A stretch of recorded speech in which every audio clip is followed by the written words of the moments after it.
Connaissez-vous l'anacardier? C'est cet arbre qui produit la noix de cajou. Elle pousse surtout en Afrique de l'Ouest et au Brésil, mais cette noix est principalement décortiquée en Inde et au Vietnam. De simple gâterie, elle est devenue un aliment prisé qui se consomme aussi bien cru que transformé. Le rôtissage, il existe deux formes principales. Donc, ça peut se faire dans l'huile ou ça peut se faire à sec. Après le rôtissage, on peut rajouter d'autres arômes ou d'autres épices pour vraiment apporter une saveur additionnelle à la noix de cajou. En 2020, il s'est produit plus de 4 millions de tonnes de noix de cajou dans le monde et la demande est toujours croissante. Ça reste une collation qui est facile, qui se conserve très bien. Les gens veulent manger sain, ça fait que la consommation a juste explosé.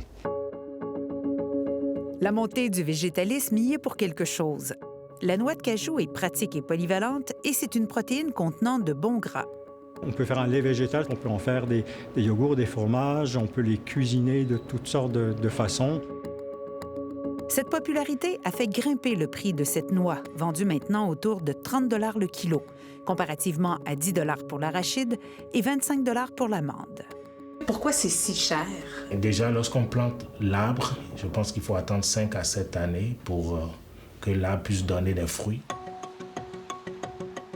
Jean-Jacques Kounou travaille chez PR International, un des plus gros importateurs de noix de cajou au Canada. Il faut payer un transport de l'Afrique jusqu'au Vietnam ou en Inde. Ensuite, il faut tout un processus de transformation. Et puis, c'est une production qui prend énormément de main-d'œuvre. Si je prends l'exemple d'une usine qui transforme environ 15 000 tonnes de noix de cajou annuellement, il faut jusqu'à environ 400 personnes pour travailler dans cette usine-là.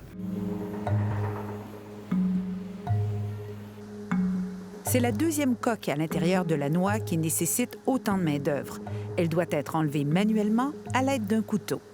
Il faut environ 4 conteneurs et plus de noix de cajou brutes pour fabriquer un conteneur de noix de cajou. Au fil des ans, le Vietnam est devenu le premier exportateur mondial. Il a expédié 4 milliards de dollars de noix de cajou en 2021.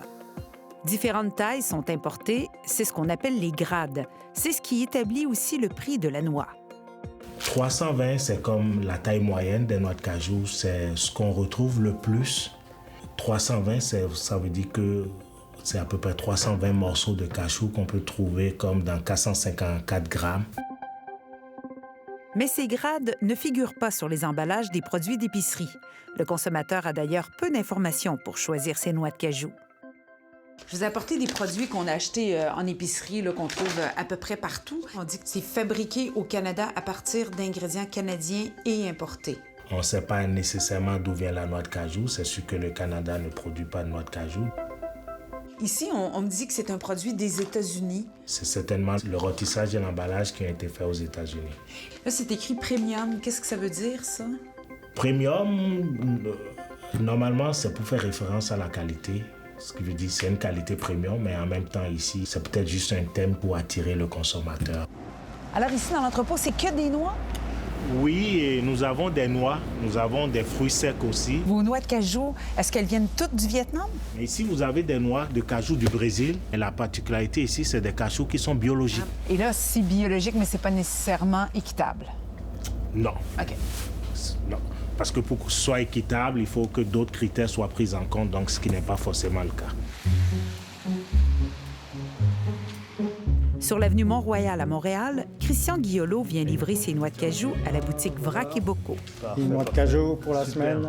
On les attendait. C'est pas tous les fournisseurs qui nous offrent des produits équitables. Rares sont ceux qui le font. La noix dans sa forme originale. Christian Guillolo est le seul au Canada à offrir des noix de cajou équitables. Pourquoi il y en a si peu? Alors, il y en a si peu, probablement parce que, comme souvent dans les produits équitables, on va payer un peu plus cher parce qu'évidemment, il y a des conditions de salaire, de rémunération des producteurs qui sont supérieures. Bien sûr, c'est un produit aussi biologique. Même si on recense des centaines de petits producteurs de noix de cajou équitables, cette production reste marginale.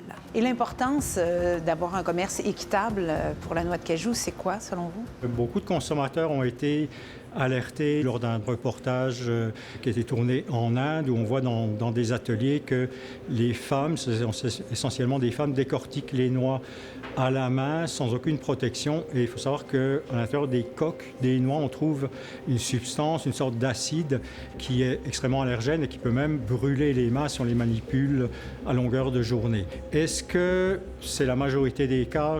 Je n'en sais rien. Je dirais que j'en doute. Et maintenant, voilà, c'est aux commerçants, aux importateurs de le démontrer, de le prouver. Je dirais que ça s'est beaucoup amélioré au cours de ces dernières années. J'ai eu l'opportunité d'aller visiter l'usine d'un de nos fournisseurs au Nigeria. Les gens étaient bien équipés pour travailler.